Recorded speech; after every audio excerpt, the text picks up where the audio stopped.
Welcome back into some of our stories in brief. It's been called a major pronouncement by the Federal High Court on the Edo Assembly face-off with the National Assembly.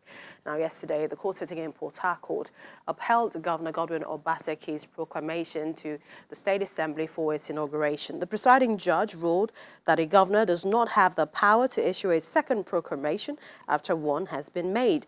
The judge insisted that the governor does not take directives from the National Assembly, adding that the proclamation issued by the governor remains valid. He further ruled that the National Assembly lacks the jurisdiction to take over the Edo State House of Assembly, as doing so will amount to infringing on the right of the governor. The Edo State Assembly lawmakers have been in a legal battle with the National Assembly over an order issued by the federal lawmakers asking Governor Obaseki to issue another proclamation to institute the state's assembly.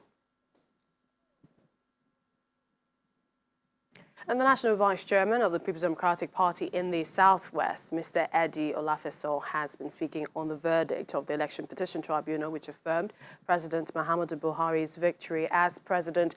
Now, Mr. Olafeso says the party is disappointed with the outcome and insists that justice was not done. He explained that in view of the list of evidence before the tribunal, the zone has resolved to join the party at the national level to appeal the judgment at the Supreme Court. He was speaking at the end of a stakeholders meeting of the party from all the 6 Southwest states. Take a listen. National Vice Chairman, I also introduce you.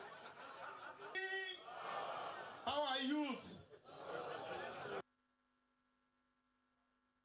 In view of the plethora of evidences laid before it, he resolved to support the party to appeal against same at the Supreme Court.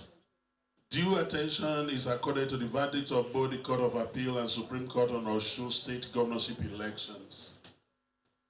Particularly, it resolved to subject the electoral desires and expression of the people of that state to technicality of a judge missing just a day sitting at the tribunal level. We were disappointed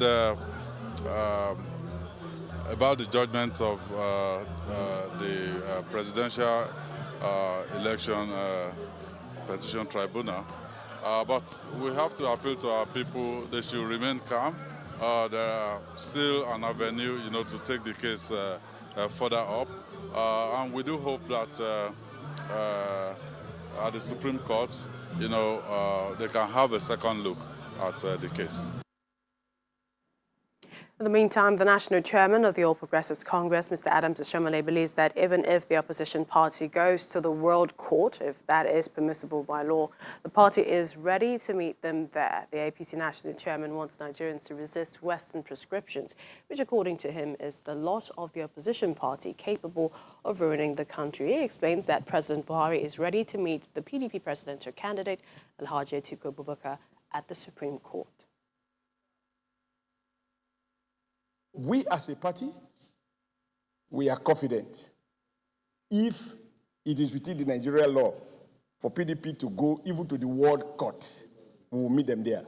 The Supreme Court is Supreme Court of Nigeria. It's not Supreme Court of PDP or of APC. And even they are governed by law.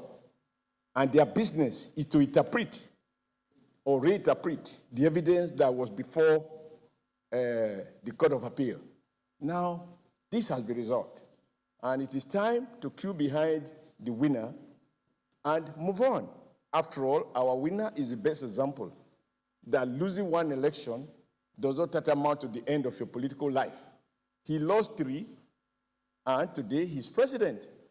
So, but when I see the arrogance with which they pronounce, and they bring what I call television lawyers, who pronounce with some managerial finality as if they were judges, even before, without any evidence before them. Let me now say authoritatively, we are ready to meet them. President Buhari is ready to meet defeated Atiku Abubakar at the Supreme Court, and the All Progressive Congress is ready to meet PDP at the Appeal Court, and Adams Oshiomhole is ready to meet my brother Secondus at the Appeal Court. And he will take second, and I will take first. A lot of people have said what a teaser he is. Well, I hear that we have Colonel Yomi Dare, a security expert, via telephone to weigh in on the transformational plan. Thank you so much for joining us at such short notice. Tell us, do you think that the adoption of the transformation plan is a resounding no to the Ruga settlement? And what does this portend for the region in curbing some of the insecurity they've been facing, farmer herders, banditry as well? Well, I've just also read about the livestock transformation plan. Well, as it looks, I think it's going to go a long way in helping to checkmate the activities of these criminals called bandits. I think it will really, really go a long way in helping us stabilize in terms of security in that region. That's my take. They've talked about, the plan being one that will resettle those who have been dislocated, and talking about the key conflict zones in the area. Do you see this agriculture modernization process achieving that much? And this is also seen, as the Vice President said, this might run beyond 2023.